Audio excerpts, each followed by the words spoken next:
생생하게 상생하며 YTN 라디오 생생경제.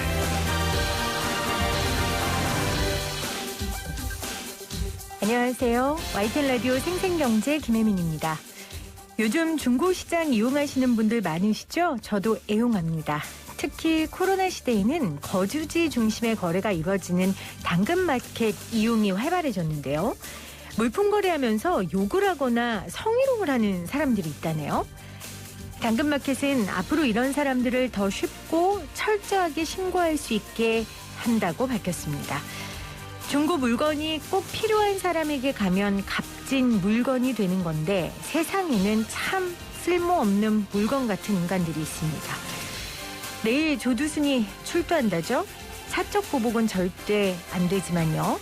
쓸모없는 인간들은 가차없이 당근 신고하고 당근 법적으로 처벌해야 합니다. 2020년 12월 11일 YTN 라디오 생생경제 지금 시작합니다.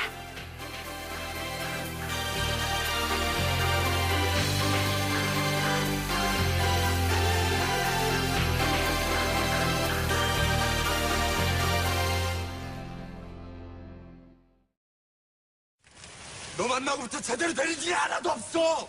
가!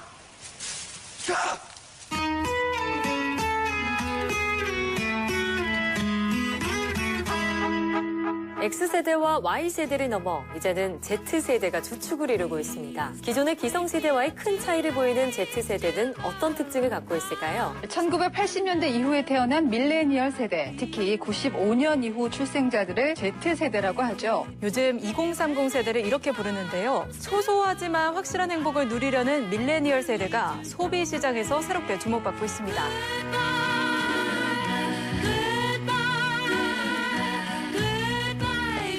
네, 지긋지긋한 2020년이요 안녕 굿바이라는 제목으로 12월 금요일 특집으로 함께하고 있습니다.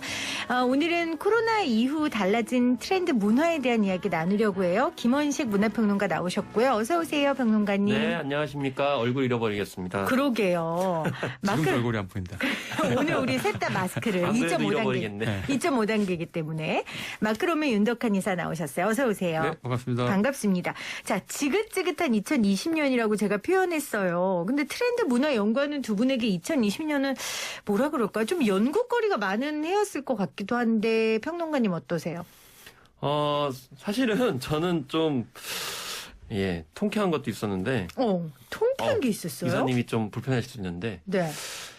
작년에 통계 책들이, 트렌드 책들이 많이 나왔잖아요. 네. 하나도 안 맞아. 그게 또 뭘 통쾌할 것까지 있어요. 평론가님. 나쁜 씹보네요. 왜냐하면 제가 좀 고충이 있어요. 왜냐면 말씀드리면 트렌드 코리아 뭐 이런 책들이 뭐 나오게 되면 꼭 저보고 해석을 해달래. 그거에 맞춰서 해석을 해야만 하는. 근데 동의하지 않는 부분도 있는데. 동의하지 않는 부분인데 그 부분은 이제 다 잘리고. 그러니까 많은 사람들로 하여금 이 트렌드 책이 하나의 기준이 되어버린 이런 트렌드가 되게 통쾌했다. 그 트렌드가 깨진 게. 통쾌하다기보다는 좀 과잉 담론들이 너무 있었다. 많았다. 그런데 이 모든 걸 깨는 코로나19가 다 나타났다. 청소를 하는 그런 상황이 돼버려서요. 오늘 이사님이 커피도 사주셨는데 정말 진짜 너무하시네. 안 들고 오셨잖아요. 네. 그렇군요. 이사님은 어떻게 이 말에 대해 어떻게 생각하세요? 동감합니다. 실제로 일어나는 현상이니까 그것도 중요한 트렌드죠. 그것도 중요한 트렌드다. 그럼 이사님은 어떠셨어요? 매해 이제 내년도 트렌드를 분석하는 책을 쓰잖아요. 네네네. 올해 트렌드도 해석을 하시고 올해는 완전히 새로우셨겠네요. 올해는 진짜 다르죠. 이게 2020년이라고 하는 이 한 해가 코로나가 아예 집어삼켰죠. 거의. 그러니까요. 이게 이제 굉장히 큰 어떤 그 변화를 줬는데 그걸 사회과학자들은 실제로 연구 테마로서 막 연구하는 사람들이 많이 늘었다 그래요. 늘었다 그러는데 확실하게 바뀐 것 중에 두 가지는 제가 보기에는 기본적으로 일상적으로는 크게 바뀐 건 저 같아요. 당연한 게 없어졌어요. 전부 다. 당연한 게 없어졌다. 아까 그러니까 우리 평론가님 말과 당연히 만나야 되고 당연히 팔려야 되고 당연히 어떻게 해야 되고 하는 게 전부 다 이 불확실성 영역으로 다 넘어갔어요. 그다음에 이제 일과 비즈니스 영역에서는 전망과 계획이라는 게 의미가 없었어요. 여기에 파생된 현상이 트렌드 전망서가 붕괴된 겁니다. 지금 실제로 뭐 이렇게 대형 인터넷 서점 찾아보시면은 경제경영서에서 베스트 한 50개 중에 보통 통상 요맘때 이 12월쯤 되면은 그 시장이 있어요. 대충 한 투자서가 한 40%, 그다음에 이제 경제경영서가 20%, 트렌드서가 한 20%, 나머지가 네. 한 마케팅, 브랜딩 뭐 이런 처석 순인데 지금 90%가 투자서입니다. 아하, 맞아요. 그러니까 1, 2 정도만 이제 하나만 김남희 교수님 책 정도만 남아 있다가 좀 조금 주춤한 추세고 나머지 90%가 전부 투자 관련된 책입니다. 아니요, 그럼 어떻게 이사님 이게 무슨 이번에 뜻이냐면 네네. 기본적으로 이 변화라는 것에 의미가 있는 게 아니고 일상 현재 불확실성이 너무 큰 거죠. 그러니까 이거에 더 집중하는 현상들이 나타나는 거고 장기적 전망 같은 건 지금 시점에서는 불필요하다고 생각하는 겁니다. 그런데 이번에 책 내셨잖아요. 트렌드 모니터. 네, 책 냈죠. 2020. 사실 이 내용을 어느 정도 담고 있는데 이거 책으로 보지 않는다는 게 가장 중요한 하나의 특징이죠. 그것도 트렌드다. 네, 그것도 트렌드죠. 그러니까 당연히 지금 트렌드 전망하는 책들은 이사님이 말씀하신 그런 내용을 반영하고 있지만 사람들에겐 그것조차도 이제 의미가 없게 느껴지기 그게 때문에. 이제 거의 이제 선형적으로 움직이는 시대에는 변수로서 앞으로 어떻게 될 거다라는 게 차근차근 정리되는 건데 지금은 현실에서 불확실성이 너무 커요. 그렇구나. 어느 정도 사업 계획이나 하더라도 갑작스럽게 뭐 이렇게 이제 방역 단계가 올라가고 갑작스럽게 이제 뭐 외부 활동이 금지돼 버리면은 그렇죠. 이 일상적 계획이라는 게 사실은 의미가 건물도 없죠. 갑자기 이렇게 폐쇄 자체 그렇죠. 취하면은 네. 방송도 못 하잖아요. 알겠습니다. 하실 말씀 네. 있으세요? 이제 저는 덧붙여서 말씀드리면 이제 트렌드 관점에서 좀 더 나아가가지고 저는 이제 문화적인 어떤 측면에서의 기존의 문화와 이제 새로 만들어갈 문화의 교차점이 있기 때문에 아무래도 불확실성 부분들이 너무 커진다. 예를 들면 오늘 기사를 보니까 확진되신 어르신이 제사는 지내야 되지 않겠냐라고 하면서 제사를 지내신 거예요. 그래서 확진이 됐어. 그래서 고발당하셨어요. 아이고야, 확진 당한 상태에서 제사를 지내셨어요. 제사를 지내신 거예요. 그러면 고발당하죠. 네. 방역법에 의해서. 그러니까 이게 사실 제사다. 그러면 일종의 어떤 문화적 관점으로 볼 수 있는 거거든요. 그래서 반드시 지켜야 되는 걸로 그러니까 생각했었는데. 원래 문화의 이제는 규정을 아닌 저는 거죠. 어떻게 규정을 하냐면 사람들이 이상적이고 바람직하다고 생각하는 가치 실현까지를 문화로 봐. 그러니까 그냥 유행은 저게 내가 반드시 해야 된다라고 생각까지는 안 해요. 저게 흐름이니까 뭐 하긴 해야지라고 하지만 문화는요 대부분 자기가 그걸 바람직하다고 생각을 해서 실제 하려고 해요. 물론 이상과 현실 차이가 있지만. 근데 지금 코로나19 상황 속에서 우리가 바람직하다고 생각하는 그래서 액션까지 취했던 것들이 방역과는 완전 배치된 것들이 너무 많다는 거를 많이 알려졌죠. 예를 들면 되게 클럽 문화 같은 경우는 저 같은 또래들은 반드시 가고 싶은 그런 공간이어가지고 그렇죠. 선망의 공간이었어요. 근데 이번에 얼마나 위험한 공간인지를 다시금 보여줬거든요. 그 환경과 그래서, 상황이. 그래서 뉴 노멀이라는 건 사실 어떻게 보면 새로운 문화적 가치 기준을 만들어가는 이제 그런 상황이기 때문에 과연 이제 그게 어떤 것이냐. 그게 아직 정립이 안 되다 보니까 그냥 현실적인 현물적인 투자 쪽으로 당장 쏠리는 거 아닌가. 그렇겠죠. 저는 그런 생각도 들죠. 그게 기존의 문화가 흔들리는 엄청난 충격이 이제 코로나19인 거예요. 지금 제사 얘기도 하셨지만 저희 엄마 같은 경우에는 교회를 빠지면 그렇죠. 정말 큰일 난다고 생각하시는 분이었는데 몇 주 전에 이제 뭐 엄마 우리 어디 갈까 했더니 그래 온라인 예배로 드리면 되지 이 얘기를 하는데 저는 깜짝 놀란 거예요. 한 번도 엄마의 그런 모습을 본 적이 없었거든요. 그래서 이 코로나19가 완전히 그 신도들의 마음과 그 문화까지도 바꿔놨구나를 느꼈다니까요. 그거 말씀하신 게 연상되는 게 뭐냐면 11조라는 게 있잖아요. 그럼 11조라는 것도 정성이 있어야 되니까 반드시 가서 거기에 무슨 한 같은 데 직접 이렇게 넣어야 정성이 있고 여러 가지 성의를 보는 거다라고 생각했는데 그런 차원에서는 온라인으로 11조를 내고 그렇죠. 온라인으로 이게 불가능했지만 지금은 아마 그 적응을 많이 너무 당연하게 하죠. 이런 오히려 식으로. 이런 기술이 있어서 참 고맙다라는 얘기가 나올 고맙다, 정도예요.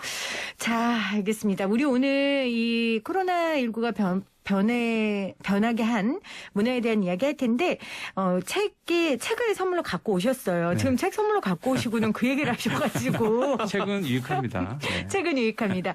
우리 윤덕한 이사가 쓴, 트렌드 2020, 맞죠? 트렌드 2020, 2021 분석. 모니터. 트렌드 모니터 2021. 트렌드 모니터 2021. 이 책을 가져오셨어요. 코로나19 이후에 어떻게 펼쳐지게 될지 이 책에 잘 나와 있습니다. 여러분 문자로 샵 0945 우물정 0945로 책 신청해 주시면 저희가 몇 분 선정해서 이사님이 갖고 온 선물 드리도록 하겠습니다. 자, 요즘 유행하는 게임이 있답니다. 밸런스 게임이라고 제가 한번 해볼게요. 자, 평론가님부터. 조세호로 영원히 살기. 조세호로 영원히 살기 아니면 공유로 짧게 살기. 제가 지어낸 거 아니에요, 여러분. 아니, 이거 아니에요. 요즘 게임이래요. 제 반응을 원하는 거예요. 빨리 대답하세요. 조세호로 영원히 살기, 공유로 짧게 살기. 전 그냥 김원식으로 살래요 이런 말 하지 마시고 둘 중에 하나 알겠습니다. 고르세요, 빨리. 저는 조세호로 영원히 살기. 조세호로 영원히 살기. 알겠어요. 자, 이사님은. 저도 조세호. 조세호로 영원히 살기. 좋아합니다. 전 조세호. 공유가 오케이. 이렇게 인기가 없었나? 왜? 공유 싫어합니다. 저는 조세호랑 영원히 사느니 공유랑 짧게 한번 살아보고 싶네요. 그런 생각이 역시 있는데. 팬심이야. 자, 또 있어요. 평생 라면 안 먹기, 평생 탄산 안 먹기. 뭐 할래요, 평론가님? 아니 근데 이거 밸런스 게임은 아마 네. 저는 상충하는 게 있어야 될 것 같아요. 예를 들면은 돈 적게 받고 하고 싶은 일 하기, 돈 오케이. 많이 받고 하기 싫은 일 하기 이렇게 좀 약간 모순적이고 상충적인 거라 재밌는 것 같아요. 아유, 누가 평론가 아니랄까. 또 요거 웃자고 한 걸 그렇게 따지시네. 알았어요. 돈 적게 받고 하고 싶은 일 하기, 돈 많이 받고 하기 싫은 일 하기. 저는 돈 많이 받고 하기 싫은 일 하기 하겠습니다. 왜냐하면 그동안에는 돈 적게 받고 하고 싶은 일을 너무 많이 해가지고 이생망이야. 눈물 날 것 같아. 알겠어요. 자, 이사님은 아니 저는 그거보다 더 재밌는 거 가져왔는데. 뭐야? 오? 해보세요. 화장실에도 휴지를 안 가져갔는데 큰일 보고 난 다음에 1번 손으로 닦는다. 2번 5만 원짜리로 닦는다. 오, 5만 원짜리. 손으로 닦을 물도 없고 손도 이제 변기물로 닦아야 되는 상황. 이거 진짜 고민된다. 저는 5만 원짜리로 닦을래요. 야, 저는 손으로 닦는다. 전 소중하니까요, 5만 원보다. 저는 소중하니까. 네. 혹시 지세대 아니야? 네, 소중하니까 평론가님 5만 원짜리. 자, 우리가 왜 이런 실없는 퀴즈를 하느냐, 여러분. 이게 요즘 유행하는 밸런스 게임인데요. 그러니까 뭔가 절박한 상황에서 둘 중 하나를 선택해야 하는 게 코로나19의 영향이 아닌가. 그러니까 뭐 마스크 쓰고라도 나갈래 아니면 그냥 집에 있을래. 뭐 이거부터 시작한 게 아닌가 이런 생각이 들어서 한번 해봤고요. 어떻게 너무 끼워 이거는 맞췄습니까? 굉장히 중요한 사실 세계관을 담고 있습니다. 내가 네네. 뭘 양보하느냐의 문제에 고민을 담고 있는데 네. 사실 현실에서 차선을 선택해야 되는 연습하는 거거든요. 이게 지금. 그러니까 이게 되게 중요한 게 뭐냐면 현실에서 내가 저걸 갖기 위해서 내가 뭘 포기할 수 있느냐. 여기서 선택 장애가 오는데 이거를 끊임없이 약간 우스꽝스러운 게임식으로 이거를 한번 해보는 거예요. 근데 이 특성이 그대로 반영된 얘기가 뭐냐면 이제 아까 말씀하셨던 김단호 교수님 책에 자본주의 퀴즈라는 얘기가 나옵니다. 그게 뭐냐면 이게 특히 2030 세대에서 이걸 재밌게 보는 건 뭐냐면 옛날 어르신들이 했던 그 속담 중에 이런 게 있어요. 네가 할 일 열심히 하면 돈은 따라온다. 이거 완전히 지금은 말도 안 되는 얘기죠. 뜻이 있는 길에 길이 있다랑 그런 비슷한 세계는 거잖아요. 존재하지 않아요. 존재하지 사실은. 않아요. 지금은 그러니까 자본주의 퀴즈들은 어떤 세계를 가지고 있냐면 저 유익한 방송을 하려면 저거 돈 있어야 할 텐데 이 생각을 하는 거예요. 그래서 혼줄 날래 가지고 돈줄 내줄까 뭐 이런 식이 하잖아요. 그러니까 뭐 후원이든 뭐든 이게 저기가 지속 가능하기 위해서는 돈이 필요하고 이게 여기서 이걸 크게 얻기 위해서는 이걸 포기해야 되고 이런 식의 밸런스를 가지고 있는 거예요. 이런 식의 사고방식이 여기 녹아 있다고 보면 되죠. 그러니까 뭔가 우리 옛 어른 같은 선배들 같은 경우는 안 되면 되게 하면 되지. 안 되면 되게 하고 뭔가 하나를 열심히 하면 다른 건 따라오게 돼 있고 이런 식의 세계관을 살았는데 그런데 지금은 아니야. 여기 아닙니다. 있는 거에서 선택을 해야 선택을 해. 해야 되고 포기할 것하고 선택해야 될 걸 명확하게 해야 되는 거죠. 그게 코로나19 시대에도 그렇잖아요, 평론가님. 그렇죠. 네. 네, 물론 그래요. 뭐 코로나19 관련해서 정말 그게 심화됐다고 생각합니다. 예를 들면 저보고 방송 출연을 계속 전화로 할래? 아니면 마스크라도 쓰고서 스튜디오에 나올래? 그러면 뭐 선택하실 거예요? 저는 마스크라도 쓰고 나오겠습니다. 왜냐하면 너무 집안에서 이게 전화로만 하니까 잘 안 돼요. 너무 힘들어요. 맞아요. 네, 이제 그런 상황이 이제 코로나 때문에 좀 부각이 됐는데 저는 좀 이사님 말씀한 것에 좀 덧붙여서 이제 이따 말씀 나눌 G세대와 좀 연관된 개념을 생각이 드는데, 그러니까 너무 TMI라고 그러죠. 너무 어렸을 때부터 다 알아버렸어. 정보의 과잉. 예를 들면 결정장애 세대라는 책이라는 게 우리가 짬뽕이냐 짜장이냐 이런 개념이 아니고 너무 미리 다 알아버렸어요. 그러니까 어렸을 때부터 어르신들은 이렇게 얘기를 하는데 아이들은 유튜브나 이런 거 보고 뭐야 이거 아니잖아. 이걸 알아버렸어. 그리고 자기 또래끼리 그걸 또 정보 공유를 하죠. 그런데 현실적으로 뭔가 선택은 하긴 해야 돼. 네네. 근데 삶의 경험치는 그렇게 많지 않아. 그럼 결국엔 놀이화되는 상황이 벌어져서 이게 TMI가 왜 유행을 하고 결정장애가 왜 유행하고 또 밸런스 게임을 왜 하나 이런 점들 어떤 매체 정보 환경, 간접 경험의 과잉성 그렇네요. 이런 거하고도 좀 연관이 있을 수 있지 않을까. 아마 두 자녀 있으시잖아요. 그럼요. 굉장히 더 많이 알 것 같아요. 근데 이제 그 친구들은 아직까지는 정보를 본인이 뭐 적극적으로 얻을 수는 없으니까 제 통제하에 있는데 말씀하신 것처럼 접하는 정보가 너무 많다 보니까 오히려 결정하기도 어렵고 그렇게 되는 것 같아요. 아까 이사님이 자본주의 퀴즈라고 했는데 그게 Z세대와 같은 겁니까? 즉 밀레니얼 세대하고 그 Z세대라고 하는 Y세대를 밀레니얼 세대라고 하는데 네. 그 Y세대와 Z세대를 공통으로 이렇게 묶는 키워드 중에 중요한 것이 자본주의 퀴즈라는 용어였습니다. 그 김남도 교수님의 그 트렌드 코리아 2021 보면. 아니 지금 본인 책을 그러니까. 하셔야 되는데 아니, 근데 왜 자꾸 저는 김남도 동의합니다. 이게 교수님. 자본주의 퀴즈라는 말도 기성세대의 개념이야. 맞아요. 예를 들면 제가 어디 가서 이제 강의를 하는데 어떤 분이 상업성이란 빼주세요. 상업성이란 말. 그러니까 우리는 사실 상업성이다라는 말을 쓰면서 약간 부정적으로 보잖아요. 어떤 네네. 시장이나 네. 상품이나 서비스에 대해서. 근데 과연 지금 세대가 상업성에 대한 그런 마인드가 있나? 그걸 자본주의라는 걸 그렇죠. 굳이 뭐 우리처럼 이데올로기 시대처럼 구분해가지고 자본주의 퀴즈다. 이런 단어를 쓸까? 저 이거 괴로워요. 또 자본주의 퀴즈라는 것에 대해서 좀 설명 좀 해주세요. 또 누가 의대할까봐. 그러니까 이제 그 친구들은 자본주의에서 사는 게 너무 당연하고 그 시대의 이념과 모든 소비 맞아요. 패턴이 들어가 있는데 예를 그 사람들 들면 그 친구들을 굳이 이렇게 명명할 디지털 필요가 카메라는 없다. 거는 우리밖에 안 쓰시고. 그렇죠. 그 친구들은 그 친구들은 디지털 카메라는 말이 없어요. 그냥 카메라죠. 그렇네요. 오히려 복고로 필름 카메라가 하나 등장할 아. 뿐이지 다 디지털이죠. 뭐. 그러면 그래도 이 세대들의 특징이 있잖아요. 지금 말씀하신 것처럼 네. 카메라는 다 특징은 디지털 있죠. 카메라인 것처럼 이 친구들에게 코로나19는 어떻게 받아들여질까요? 제가 보기에는 뭐 사실은 그 기존의 생활 패턴에서 제가 보기엔 아주 크게 변하지는 않았을 것 같아요. 의외로. 아우 정확한 말씀이세요. 아하. G세대는 기본적으로 그러니까 G세대를 다른 세대와 다르게 보는 가장 중요한 기준 중에 하나는 이 친구들이 아주 어렸을 때부터 스마트폰, 모바일하고 디지털 디바이스에 굉장히 최적화돼서 SNS를 보내거나 디지털 기기를 활용하는 것이 약간 신체화됐기 때문에 너무 당연하게. 1인으로 이미 많은 일상생활 영위에 와서 지금 코로나로 인해서 비대면이 된 거에 대해서 불편함을 잘 못 느껴요. 맞아요. 그건 맞는 네, 것 같아요. 그냥 실제 오프라인에서 관계가 좀 덜해졌네 이 정도지 원래부터 비대면 생활이 익숙해졌기 때문에 예, 아주 큰 변화가 있다고 느끼는 그래서 건 이제 아닌 것 같습니다. 데이터를 보면은 우리가 이제 뭐 비대면 주문이 늘어났다, 뭐 온라인 경제 늘어났다, 뭐 택배 많이 늘어났다 이렇게 하는데 구체적으로 보면은 연령대가 낮을수록 그렇게 큰 폭으로 안 늘어나고요.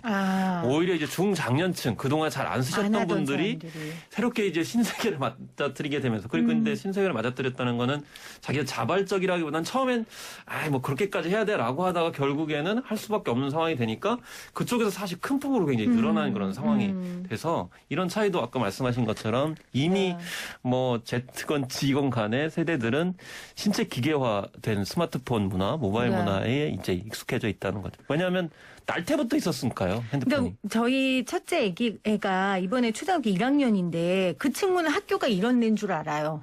EBS의 선생님을 너무 당연하게 자기 선생님이라고 생각하는 거예요. 그리고 어려움이 없는 거죠. 학교는 일주일에 2번 가는 거 아니야 원래? 이렇게 되고 있거든요. 그래서 오히려 Z세대들은 코로나19에 더 잘 적응하고 살아나갔을 것이다라고 Z세대 아닌 우리가 추측하는 거죠. 근데 이제 한편으로는 뭐 그렇다고 그래가지고 이제 이제 청년 젊은이들이 모두 다 비대면을 원하느냐? 그건 아니고요. 아니죠. 말씀하신 것처럼 한 2, 3일은 좀 학교를 가고 그 정도는 또 가고. 뭐 하루 이틀 정도는 학교 가가지고 뭔가 사람도 보고 뭐 이렇게 하기를 바라는 형태로 좀 패턴이 변하지 않나 이런 생각이 좀 들더라고요. 알겠습니다. 자, 오늘 지긋지긋한 2020년 굿바이. 오늘 트렌드 이야기 나누고 있고요. Z세대들은 이 코로나19 시대를 어떻게 보내고 있을까에 대한 이야기 나누고 있습니다. 여러분들 문자 샵 0945 우물정 0945로 우리 윤덕한 이사님이 지은 트렌드 모니터 2021 읽고 싶으신 분들 신청해 주시면 제가 몇 분 선정해서 선물로 보내드릴게요. YTN 라디오 생생경제 지긋지긋한 2020년 굿바이. 오늘 트렌드 편으로 함께하고 있습니다. 마크로의 윤덕한 이사 김원식 문화평론가와 함께하고 있어요. 자, 코로나19 시대의 소비에 관한 이야기 나누죠. 코로나19 시대에 제일 많이 산 거? 뭐 당연히 마스크, 손소독제. 마스크. 근데 마스크도 처음에나 막 그렇게 샀지. 그렇죠. 마스크 한 번 쓰면 하루 쓰고 버리세요? 그러니까 24시간을 이렇게 말려놓으면 괜찮기 때문에 네. 그러니까 평균적으로는 한 일주일에 3개 정도 쓰는 것 같아요. 이제 저도 매일 안 그러니까 로테이션을 바꾸는데. 놓고 하루 건너서 하루 쓰고 버리고 그다음에 이렇게 이제 하는 거예요. 뭐 저는 이제 저도 비슷한 것 같은데 저는 최근에 좀 이게 그러니까 덴탈 마스크 같은 경우에는 이제 거리에 갈 때 사실 주위에 사람이 없을 때 안 쓸 수는 없잖아요. 또 안 네. 쓰면은 또 주변에서 시선 맞아요. 주거든요. 이제 그런 때라든지 뭐 사람이 별로 없는 곳에서 이제 강의를 하다거나 말할 경우에는 덴탈을 쓰고 정말 버스나 이런 엄청나게 밀집한 많은 데 곳은. 같으면 KF94를 써야 되는 그런 형태로 좀 적응해 가더라고요. 어느새. 그건 되게 지혜로운 거죠. 맞아요. 이게- 맞는 말씀이세요. 야, 참 이런 식으로 제가 진화할 줄이야. 전혀 생각을 못했습니다. 아유, 당연하죠. 당연히. 왜냐하면 마스크 손소독제도 비용이 드는 일이기 때문에 그렇게 지혜롭게 해야 되는 게 맞는 거고요. 소비 트렌드에 있어서 뭐 변화된 게 있을까요? 상품으로 보면은 사실은 큰 눈에 띄는 게 없다라는 게 대체적으로 저기예요. 대세인데 뭐 무선 이어폰 뭐 이런 쪽에 얘기를 하는데 그 눈에 띄는 변화는 사실은 이게 제도권에 잘 안 걸리는 데 있습니다. 크게 제가 보기엔 한 2가지인데 하나는 뭐냐면 중고 시장이 엄청나게 성장한 거예요. 네. 근데 이게 사실은 그러니까 보도에 잘 나오지 않는 게 이 시장은 잘 드러나지 않아요. 그리고 일반 기업들이 말하고 싶지 맞습니다. 않겠죠. 일반 인정하기 기업들이 싫은 거죠. 인정하기도 어렵고 네, 네. 중고 시장이 어마어마하게 커졌고 그거 말고 눈에 띄는 시장 하나는 대형 브라운관 TV가 엄청나게 팔리고 있어요. 맞아요. 맞아요. 근데 여기에는 되게 흥미로운 2가지 갈림길이 있는데 지금 뭐 브랜드를 말씀드리면 삼성전자가 지금 작년 대비해가지고 10% 이상 성장했거든요. 와. 근데 이 대형 55인치, 65인치, 75인치까지 나왔는데 가격대도 떨어졌는데 이게 원래 2014년 이후에 계속 하락하는 시장이었어요. 그러다가 올해 엄청 피크를 쳤는데 지금 시장 점유율 기준으로 발표된 자료를 보면은 2, 4분기 기준으로 삼성전자가 1위인데 나머지 2위부터 10위까지 점유율을 다 더해도 삼성전자가 안 됩니다. 이게 어마어마하게 팔렸는데 여기에 뭐가 갈렸냐면 다른 이제 2위부터 10위까지 이름 되면 다 아는 그 회사들은 코로나 때문에 경기가 불황이 되니까 대형 TV는 고가니까 안 팔릴 거라고 생각하고 재고를 줄인 거예요. 그러니까 대형 판넬은 기본적으로 선주문을 해놓고 몇 달씩 기다리지 맞아요. 않으면 재고가 쌓이면 이게 되게 처치곤란입니다. 그래서 경기가 안 좋을 걸 대비해서 재고를 줄이는 방향을 봤는데 삼성전자는 집에 오래 머무니까 사람들은 스마트폰으로 만족하지 않을 거다라고 생각하고 이 정확한 물량을 늘렸어요. 그래서 정확한 삼성전자가 대박이 났습니다. 아, 그렇구나. LG도 줄였어요? 원래 삼성하고 LG가 쌍둥이잖아요. LG가 줄였어요. 그래서 지금 막 엄청나게 안타까워하고 있어요. 그 줄인 담당자 그러니까 사실은 제가 봤을 땐 우리 책 같은 걸 보고 이사님 모시지 않아서 그래. 트렌드 분석을 잘못한 거야. 그러니까 사람들의 동선을 봐야 되는데 정말 트렌드 분석 필요해요. 맞아요. 경기 분석만 보면은 그러니까, 이런 이 파국적 결과가 나오는 거예요. 그러니까 이게 사실은 코로나19가 기존의 모순이나 배태돼 있던 거는 이제 크게 부각을 하는 건데 대형 TV도 마찬가지예요. 사실은 네. 대형 TV는 계속 수요가 있었어요. 정말. 아까 말씀하신 것처럼 정말 집에서 크게 보고 싶어 하는 분들이 있었어요. 근데 네. 그게 확 이제 증가를 한 것이죠. 근데 저는 콘텐츠 소비도 마찬가지라고 보거든요. 저는 제일 싫어하는 말 가운데 하나가 스낵컬처이거든요. 그러니까 스낵컬처 가지고 무진장 많이 또 해석을 해달라고 하시는 경우가 있어요. 근데 그게 뭐예요? 스낵컬처라는 게 스낵처럼 가볍게 먹을 수 있는 거고, 네. 예, 뭐 그런 식으로 요즘에 짤 클립 뭐 이런 걸 다 포함을 해가지고 짧은 콘텐츠들 이런 걸 되게 묶어가지고 얘기를 하시고 또 요즘에 쇼폼이라고 그래가지고 나오는데 이 쇼폼 같은 경우에도 막 뒤섞어져고 사용을 하는데요. 사실은 숏폼은 이제 인터넷에 모바일에서 잘 어떻게 이제 소비할 수 있을 정도인가를 이제 봐야 되는데 그게 방송으로 가게 되면서 약간 긴 것까지도 포함을 해요. 네네. 근데 제가 말씀드리고자 하는 것은 그 대형 TV하고 마찬가지입니다. 숏폼이라든지 짧은 스낵컨처를 보고 싶어 하는 분들이 있어요. 그분들 이동 간에. 그런데요. 정말 자기가 좋아하는 걸 깊숙하게 오래 이렇게 보고 싶은 분들도 분명히 존재하는 거죠. 그러니까 그 부분도 간과하면 안 된다. 네, 근데 이게 코로나19 때문에 깊이 자기가 좋아하는 걸 많이 할 수 있는 보고자 하는 시간이 게 됐잖아요. 여력이 됐잖아요. 그래서 넷플릭스나 동영상 플랫폼이 폭증을 또 하는 거죠. 그리고 예전에 본 드라마들을 또 보는 사람들이 또 있어요. 발빠르게 IPTV 같은 경우에는 따로 프로그램 구성을 해가지고 맞아요. 예전 걸 다시 묶어가지고 발빠르게 그렇군요. 했죠. 지금 생각해 보니까 우리가 코로나 터지고 이 코너에서 인테리어 물품 되게 그렇죠. 많이 네. 팔린다는 얘기 했잖아요. 그것만 들었어도 그게 예상을 할 수 있었잖아요. 있었는데. 그것도 그러니까 예를 들어서 한샘 인테리어 이런 데는 네. 코로나 때문에 경기가 안 좋으니까 전망이 안 좋을 거다라고 했어요. 2, 4분기에 대박 났습니다. 어닝 서프라이즈 찍었어요. 그러니까요. 그리고 재택근무를 재택근무. 하면서 그러면서 바뀐 문화도 많죠. 재택근무는 기본적으로 관리자들 힘들게 해놨죠, 지금. 그러니까 맞아요. 재택근무가 이게 아주 근무하는 직장이 재택근무가 가능한 업종은 약간 돌아올 수 없는 강을 걷는 게 만족도가 84%예요. 그러니까 이게 한 번 넘어간 다음에 다시 돌아오기 힘든데 지금 그러면서 사람들이 자기 시간에 이제 효율화하는 거에 되게 만족도가 크고 일이 명확하게 근거를 남는 방식에 선호하게 돼 있어요. 근데 이 두 가지는 뭘 요구하냐면 관리 분야에서 굉장히 명확하게 디렉팅을 해줘야 된다는 숙제를 넘겨요. 근데 생각해보면 코로나 때문에 일하는 중간 관리자나 그 임원들이나 이런 분들은 일을 명확하게 정의하기 힘들어요.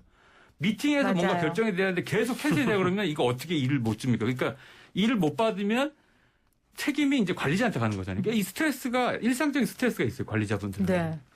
그렇군요. 근데 어쨌든 관리자 마인드하고 일하신 분들하고 이번에 그 재택근무가 확실하게 갈린다는 거를 많이 보여줬어요. 네. 그 맞아요. 관리자들은 너무 관리하기가 힘들어. 힘들어.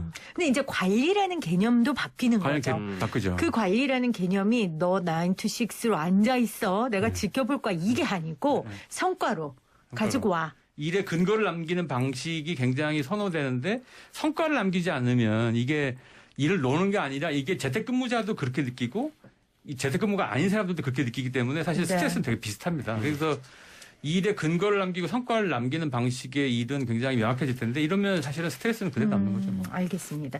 자, 오늘 정답이 Z세대였어요. 많은 분들이 보내주셨는데 일단 새싹 3480님, 2421님, 9985님, 6002님, Z세대라고 보내주셨고요. 0830님은 오늘 어린이집 못 가는 딸아이랑 같이 출근했어요. 예린아 힘내자 이렇게 보내셨어요. 이것도. 저도 가끔 정말 어쩔 수 없는 상황일 때 아이를 데리고 올 때가 있어요. 왜냐하면 코로나 때문에 학교도 못 가고 그러다 보니까 이제 회사에서도 그걸 이해해주고 그러니까 이것도 완전히 바뀐 거죠. 예전에 어떻게 회사에 아이를 데리고 와요. 주말에만 데려오고 그렇죠. 사람 없을 때. 근데 이 생각이 완전히 이것도 그러니까요. 이 상황 가운데 바뀌었다는 거. 처음에 말씀드린 것처럼 약간 진짜 당연한 게 없어졌어요. 그러게요. 8703님은 어떤 직장 동료가 한 말인데 올해 크리스마스 선물에 1월 9일에 받을 수 있대. 산타가 자가 격리해야 돼가지고. 이거 많이 화제가 됐죠. 미리 와 있다는 얘기도 있어요, 지금. 근데 이번 크리스마스도 많이 바뀌겠죠. 어떻게 바뀔 것 같아요, 평론가님? 일단은 지금 가장 그 방역 당국에서 주의 경고 조치를 내는 게 이 파티 문화가 사실은 몇 년 전부터 계속 휩쓸었었는데 맞아요. 파티는 금지하니까 또 홈파티로 갔는데 지금 뭐 홈파티도 지인간 위험하단 말이죠. 집에서도 감염이 있으니까 굉장히 많이. 홈파티도 위험하다 이렇게 나오는데 크리스마스에 관련돼가지고 어쨌든 홈파티 용품은 많이 팔리고 있는 그런 상황이죠. 아, 그렇군요. 저도 제가 대학교 때쯤 파티 문화가 막 생겼어요. 이야. 그때 이제 호텔 이런 데 빌려가지고. 연식 나온다. 네. 아, 그렇습니까? 그랬는데 이제 그게 제 후배들 세대에서 또 완전히 다르게 진화되더라고요. 그러니까 일상 문화죠. 그러니까 네. 호텔로 가는 게 아니고 이제는 그냥 자기들끼리 원래 뭐 숙소 잡아가지고 맞아요. 이렇게 하다가 지금은 집으로 갈까 이제는 말까 이러고 코로나 있는 때문에 건데. 이제 집 문화로 그래서 집 파티 용품이 팔리는군요. 그것도 맞는 말이네요. 자, 그리고 많은 분들이 지금 책 신청하고 계세요. 7260님도 책 읽고 마음을 살찌우고 싶어요 하셨고 1850 3010님 트렌드 모니터 2021 책곡 읽고 싶어요. 1859. 그리고 6002님 코로나를 정면으로 싸워나가고 있는 소상공인입니다. 책 받고 싶습니다. 하셨어요. 5209님은 연말 책과 함께하고 싶어요. 트렌드 책 부탁합니다. 또 이렇게 문자 보내주셨습니다. 자, 그러면 2021년 이야기 해봐야 되죠. 2021년 아무래도 코로나 여파 계속 가겠죠, 이사님? 네, 계속 갈 것 같습니다. 비대면 중심으로 커뮤니케이션 할 거고, 뭐, 식당이나 이런 거 다 1인 기준으로 칸막이를 치워지거나 아니면 1인식으로 이제 내부 구조가 바뀌거나 이런 식의 이제 유행이 거의 고정적으로 자리 잡게 되겠죠. 1인 식당도 완전히 고정. 1인 식당도 완전히 고정됐고, 지금은 칸막이 없는 식당을 발견하기 힘들어요. 맞아요. 네.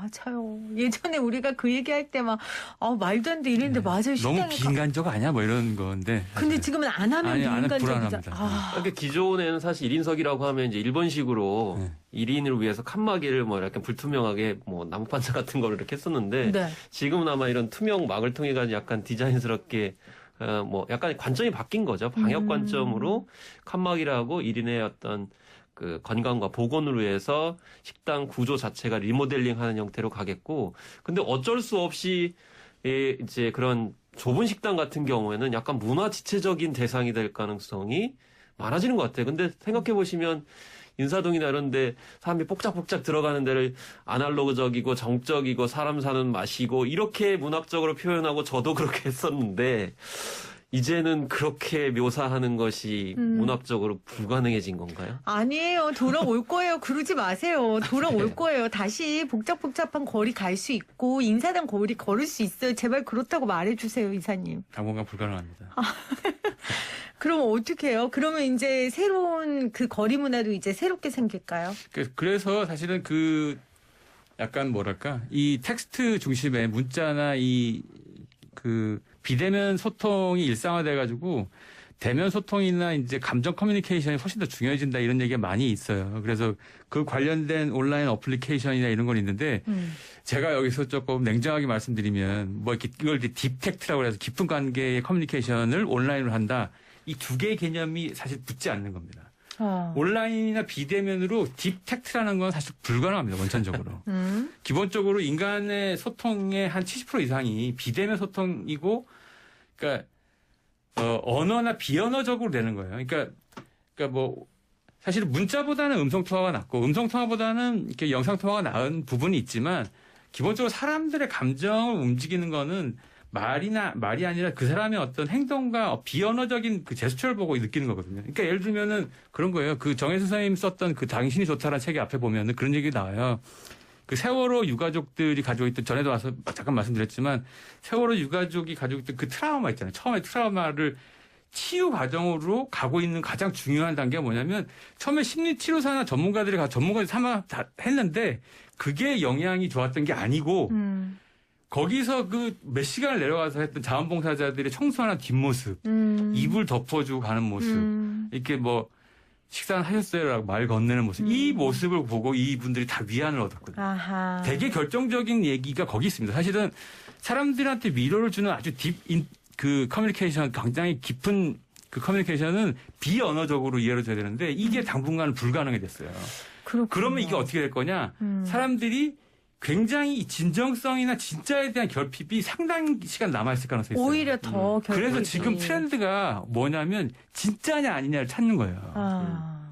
그러니까 방송가에서 약간 그런 흐름이 있어요. 이게 맞아요. 진짜냐 아니냐. 그러니까 방송가 이미지들이 뭐 예를 들어 진짜 뭐였죠? 진짜 그게 약간 그거 가짜 사나이. 그 뭐 진정성이라든지. 앞으로 이렇게 뭔가 진짜를 찾는 노력들이 방송 콘텐츠로도 드러나겠지만 일상에서도 굉장히 많이 드러나게 될 가능성이 있어요. 그러니까 그 마찬가지로 그동안에 우리가 이제 뭐 간헐적으로 얘기했던 거 비대면의 온라인 콘텐츠가 증가하게 되면 절대가치, 진정성, 진실 이거에 대한 욕구가 반대로 높아질 것이다. 근데 이제 코로나19 때문에 훨씬 더 강화될 것이다. 아주 거대한 결핍으로 남아있을 가능성이 있습니다. 내년까지. 이신 거고요. 여기에 덧붙여서 딥이라는 거에 대해서 좀 덧붙여서 말씀을 드리면 사실 대면 문화도 바뀔 수밖에 없는 게 저는 응집되고 굉장히 집중될 것 같아요. 예를 들면 카페 우리 만나가지고 아니면 회의를 할 때 그냥 지지부진하게 5시간, 6시간 했거든요. 만나서도 막 수다를 그냥 정말 주야장창 했거든요. 근데 이제 대면 문화가 임팩트 있게 깊게 이제 딱 짧게 이렇게 해야 되기 때문에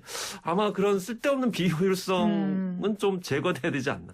자칫 그러니까 건강이 위험하잖아요. 그러니까 회의 문화도 바뀌겠네요. 그러니까 예전에는 뭐 상무님이나 이런 네. 사람들이 이렇게 지지부진하게 하면 속으로만 욕하고 겉으로는 참았는데 이제는 말할 수 있는 명분이 생긴 거죠. 네. 우리 빨리 컴팩트하게 하고 그렇죠. 뭐 갑시다. 이렇게 각자 말할 가서 또 수 다시 있는. 또 비대면으로 아. 업무 보고 이런 명분이 생길 수 있지 않을까. 이런 게 좀 그러니까 책에서 없고요. 조사를 할 때 보니까 재택근무를 했던 사람들의 공통적인 특징이 뭐냐면 이렇게 보고나 회의 중심으로만 일을 했던 사람들이 구분되기 시작했던 거예요. 그러니까 사실 그게 그럼 실제 업무냐라는 의심들을 사람들이 하기 시작했어요. 직장인들이. 그러면 이제 어떻게 되냐면 그러니까 비대면 보고나 근거를 남기지 않는 방식의 보고 형태의 일을 위주로 했던 분들이 있는데 보통 이제 주경관리자 이상인 분들인데 그분들이 되게 힘들었어요. 맞아. 무슨 일을 하느냐 끊임없이 이제 직원들도 물어보고 근거가 맞아. 안 남으니까. 아, 예전에 이런 거 있잖아. 조 선배는 일 안 하는 것 같은데 회의만 나이트식으로 하는데. 앉아있어, 자리에. 그렇죠. 자리에 계속 너무 열심히 앉아있는데 하는 일은 없는 것 같아. 그게 이제 드러내는. 근데 이제 증명을 해야 된다는 맞아요. 거군요. 그러니까 힘들어지는 거죠. 아, 그러니까 재택근무는 사실은 주간관리자 이상의 선배 직장인들한테는 대단히 힘든 과제를 과정이죠. 안기는 겁니다. 와, 알겠습니다. 지금 보이는 라디오 창에 이경홍 님이 저희 딸도 홈파티를 2번이나 해서 맛있고 예쁜 빵, 과자 예쁘게 사진 찍고 얻어먹었어요. 그건 좋더라고요 하셨어요. 아, 홈베이킹도 엄청. 그렇죠. 되겠네요. 그 그쵸? 키트가 홈 베이킹 키트가 지금 굉장히 많이 팔리고 있고 맞아요, 심지어는요 맞아요. 김장 키트도 많이 팔렸어요. 김장을 모여서 하면은 방역에 위해가 되니까 맞아요. 같이 이게 뭐 배추 2포기 뭐 양념 이렇게 돼 있고 맞아요, 엄마 맞아요. 아빠 모여가지고 김장 왔을 때 같이 체험을 해야 되니까 물론 물론 이 가정 안으로 들어가 있는 여러 가지 문화적 요소들은 분명히 있다. 예, 그게 또 소비 트렌드 중에 하나였었어요. 아니 그리고 김장 문화도 없어질 수 있겠네요. 왜냐하면 엄마들이 김장 안 하고 김치 사 먹으면 큰일 나는 줄 아는데 어쩔 수 없이 이제 이번에 사 먹으면 뭐야 이렇게 살아도 되는 거였어? 이럴 수 있잖아요. 네, 요새 요번에 다 샀습니다. 저희도. 그러니까요. 김장 문화도 절임 완전히 배추로 바뀔 수 있겠네요. 구입을 그러네요. 하시고. 아니 그러면 이런 수도 있을까요? 제가 너무 오버하는 걸 수도 있는데 마트 가기가 좀 불안하고 이러니까 좀 그냥 작은 구멍가게들 그런 데 좀 많이 이용하고 그런 일은 좀 없을까요? 실제로 저희들 데이터로도 보면 3월 이전에는 그러니까 자기 주거지 기준으로 2kg 이내의 소비가 30% 내외였다가 6, 7, 8월에 60% 이상. 2배 급증했거든요. 그게 이제 재난지원금 효과예요, 또 실제로는. 있죠. 아. 그게 혈던데 그 이후에도 반경 2kg 이내 결제 비중은 계속 유지돼요.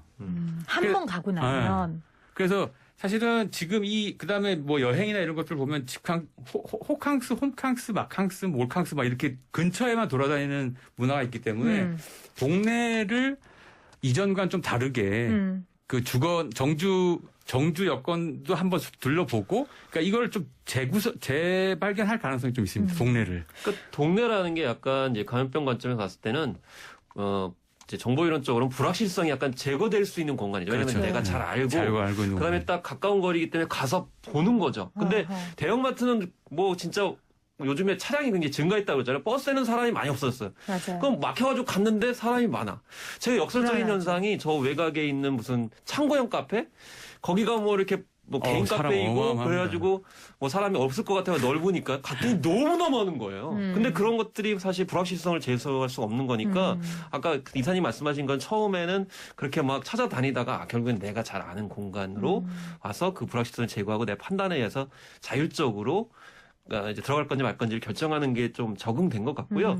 하나만 덧붙이면은 우리나라의 좌식 문화가 저는 스탠딩 문화로 다 바뀔 것 같아요. 아, 예. 그것도 일리 있네요. 그러니까 회식하면 되게 우리가 앉아서 막 하고 좋은 방이 있다 보니까 거기가 비말이 이렇게 되지만 시간도 오래 스탠딩 문화는 있고. 일단 우리가 입식 문화라고 그러는데 지금 바뀌고 있는 와중인데 사실 조선시대 건물 같은 경우 좌식 문화가 많기 때문에 다 작고 밀집도가 굉장히 커요. 근데 서양식이나 이런 집들 보면 굉장히 건물이 높고 맞아요. 넓거든요. 그러면 환기 문제라든지 또 이동 간의 어떤 자유가 있기 때문에 이 건물 구조나 상입점 같은 경우에도 이게 바뀔 수밖에 없지 않나. 뭐 이런 생각도 해보게 되더라고요. 동네라 하더라도요. 네, 알겠습니다. 자, 7804님 아이들 셋이 다 놀아요. 책 받고 싶습니다. 이거 지금 웃음이 나오세요. 이거 엄마 아니, 입장에서 너무 진짜 안타까워서 그렇죠. 너무 안타깝네요. 아이들도 안타깝고 집에 어떻게 있는 부모님도 안타깝고 이거 진짜 어떡해요. 6503님 저희 동네는 코로나 초기에는 그 대형마트 이츠프레스가 매일 동났는데 요즘엔 그러지 않는다고. 그러니까 적응이 되니까 또 그러기는 하겠는데 이게 계속 뭐 지금 3단계 얘기까지 나오고 있으니까 또 상황이 어떻게 될지 모르겠습니다.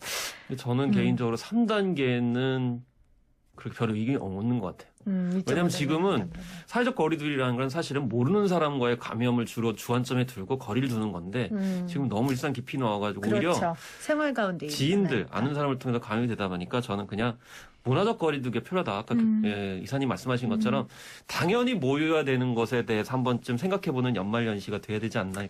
뭐 이런 말까지 드리게 되네요. 알겠습니다. 자, 건강하게 2020년 잘 마무리하시고요. 두 분은 새해에 또 뵙도록 하겠습니다. 고맙습니다. 고맙습니다. 네, 감사합니다.